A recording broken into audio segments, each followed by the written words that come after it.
So here,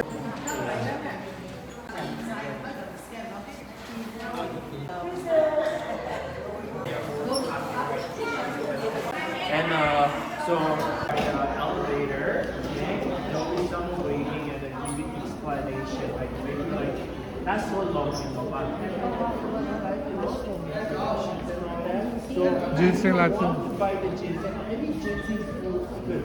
Canada, China, still all good. But there must be the way the Chinese come to Korea to buy the ginseng. It's a history na.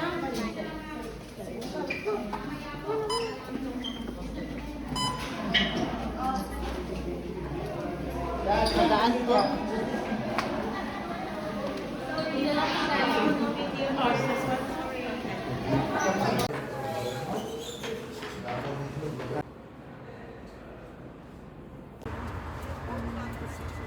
Cupid. Ayun, pwede po. Yan nga. Pangarap ko yan kasi dito sa amin bawal yan. Ganyan. Magpa-cutic. Kapag ano lang, bling. Ikot ka pa. Ay. Tulis yung gamit. Madal, pasok po tayo dyan, madal. Or meron din po dito, oh. Meron.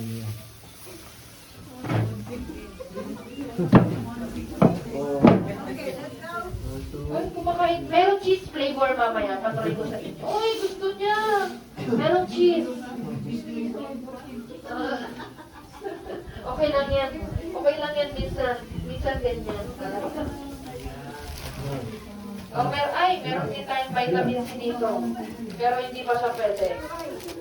Baka na-choke siya.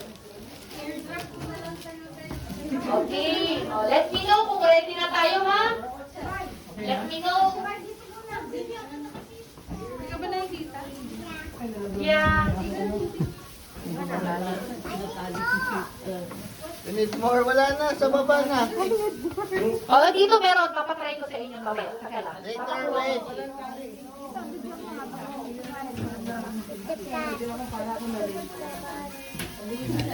No, say hi to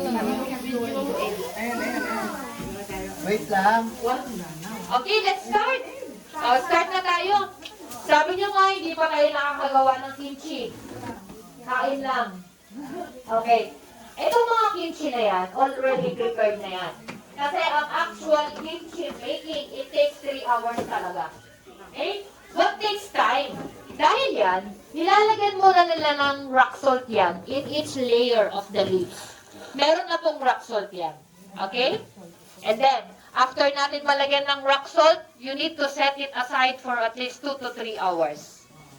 Okay? And then after 2 to 3 hours, kailangan lang natin siyang banlawan ng mga 2 to 3 times din. Banlawan maigi. Kasi ang rock salt, hindi yan natutunaw. Okay? Maalat pag hindi na banlawan.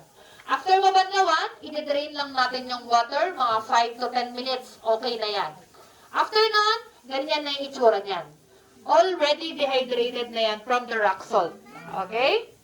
And then sa sauce, kailangan lang natin ng onion, garlic, ginger, chili. Chili powder ang kailangan natin. Okay? And then, kailangan din natin ng apple. Yes, apple. Kasi sa kimchi, hindi tayo pwede maglagay ng asukal. So, kailangan natin yung juice ng apple para manamis-namis yung kimchi natin. Okay? And then, kailangan din natin ng salted fermented shrimp or yung alamang na nabibili natin sa palengke, yung color pink.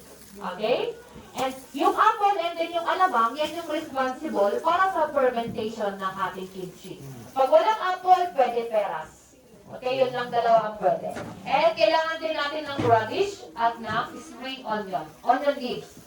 Okay? And kung meron tayong blender sa bahay, much better. Mas mapapadali tayo. I-combine lang natin yung ingredients except sa radish. Okay? After nyan, ayan na yung sauce. The reason why the sauce is color red is because of the chili powder. Okay? And then sa radish naman, ikakat lang natin siya ng pahaba. May makikita niyo dyan yung pahaba, that is radish. Okay? And you can put carrots if you want. Ang pagkat din ng carrots, katulad lang ng radish natin. And pwede rin natin siyang lagyan lagyan ng pipino. Pero make sure kapag may pipino, maubos natin siya agad. Kasi madaling masira pag may pipino kasi nagtutubig siya. Okay? Kung pang matagalang kimchi ang gusto natin, huwag nalagyan ng pipino.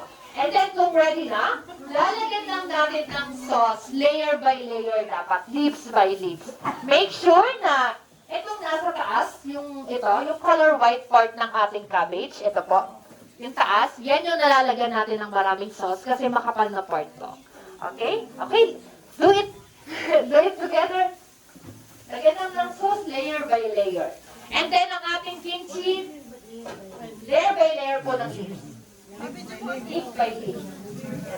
And then, ang kimchi natin, nagpa-fermented yan after 3 to 5 days.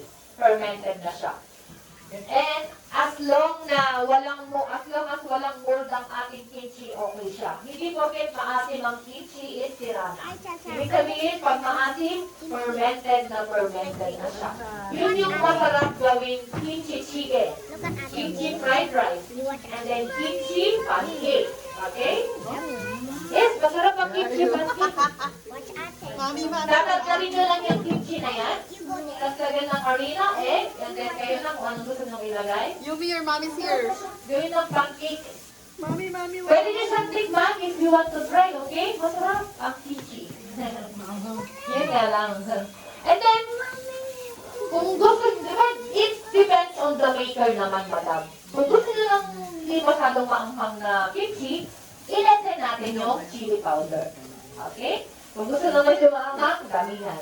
Kung gusto lang manamis-namis, damihan ng apple. Kung gusto nyo lang medyo merong alat na kimchi, pwede nyo siyang lagyan ng pamis natin. Okay? And then, for the gloves, i-remove lang natin siya. And then, ilalagay nyo lang siya sa may ibabaw ng lamesa. For the apron, Yung nagbuset. yes, pwede po. Nagbuset. Ganun. Tingnan ko lang ba?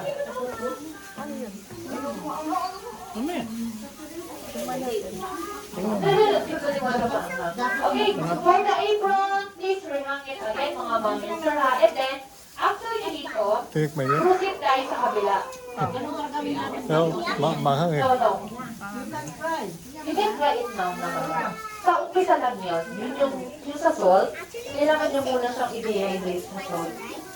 Konti lang yan lang para hindi maanghang. Napadami yata yung ano mo. Ihuwa ka pa. Trabaho ka, bigyan mo.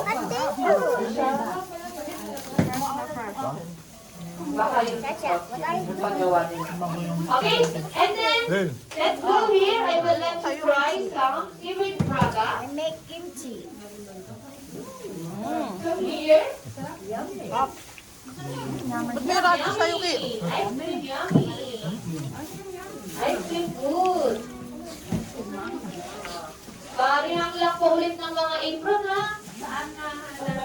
Hello. Dito po. Ice cream. Ay, nagsiwag lang ako.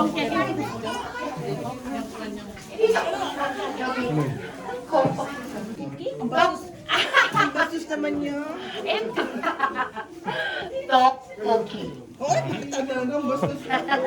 Tapos pa rin. Bastos na talaga, madam, kapag tinanggal niyo yung yung to.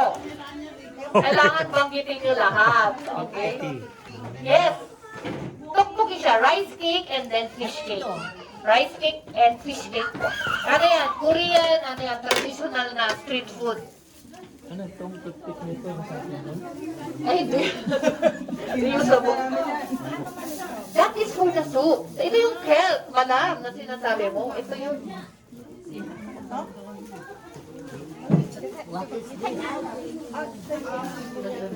Almond. Almond.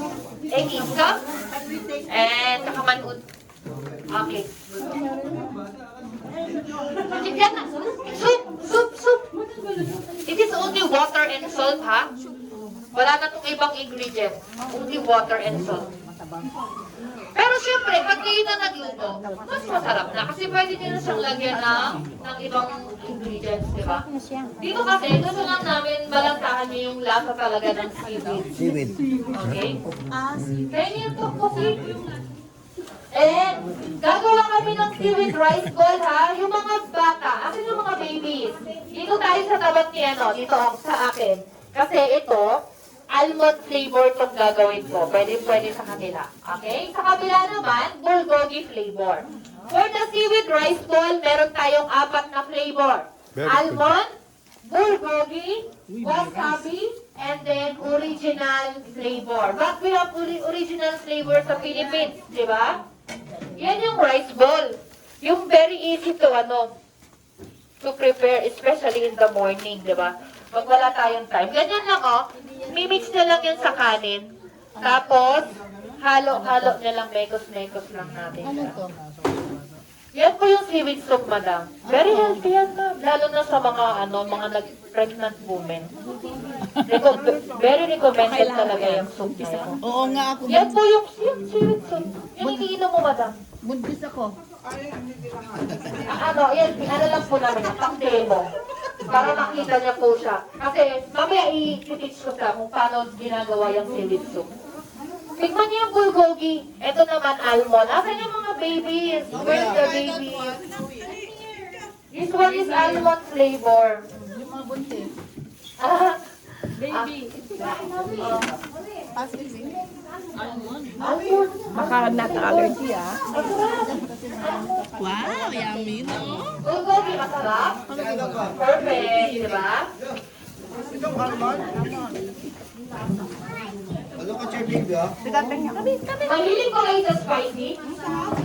Yun nga lang, meron kaming wasabi flavor dito pero wala na siya fries. Kapatid ko na lang sa inyo yung flakes. Para alam, masarap to. Ito yung best seller pagdating sa rice ball. Yan ang best seller pagdating sa rice ball. Wasabi. Wasabi talaga. Lalo na kung ang rice nyo is medyo Pwede naman sa tabi. And then, okay, di ba yung tinikman nyo sa baba, original flavor yon? Meron kaming 11 flavors in all, ang dami. Papakilala ko sa inyo. Ito yung tinikman nyo sa baba, original. Bambuson, bestseller namin dito. We have cheese, bulgogi, matcha, ganito. Pag ito nakapuna, ang equivalent na nito is 10 box na maliit na siya. Para natin siya makat without using scissors, i-mold lang po natin yan ng ganyan. And meron naman niyang line sa likod. I-follow lang natin. After nito, 40 pieces na siya sa loob. Okay? Pag ito, hindi nyo maubos, ilagay lang sa mga lock-in-lock, ipasok sa refrigerator, and then yung crispiness niya, mare-retain pa rin natin. And then, i-open lang natin siya sa gitna. Ayan. And then, you will see there's a lot inside na. Ayan na siya, Marami na siya sa loob. And this is our best seller here. Bambusol flavor. Bambusol ba? Shit, kunin mo, sir. Ayan. And then, asan yung mga baby? For the kids. Meron tayong sweet corn for the kids. Kasi yung iba may spicy na. Sweet corn po. Ayan, sweet corn. And, bulgogi. If you want the tteokbokki, lahat ng ingredients nasa loob na. Only water na lang ang idadagdag natin. And then, this is good for 3 to 5 person. How much? This is 15,000 Korean won. After tax, it will become 14,000 Korean won. You need to present your passport because we will deduct the tax refund immediately. Dito, like a discount. Promotion, if you buy 5, I will give you 1 pack for free. If you buy 10, I will give you 3 packs for free. A total of 13. Okay? And then, dito tayo sa mga seaweeds. Sabi ko nga, sa Philippines, ang katumbas na nito is 10 box na maliliit. So, siguro mga nasa 200 pesos siya sa Philippines. Dito sa amin, we don't sell it per piece na ganito. We sell it per pack.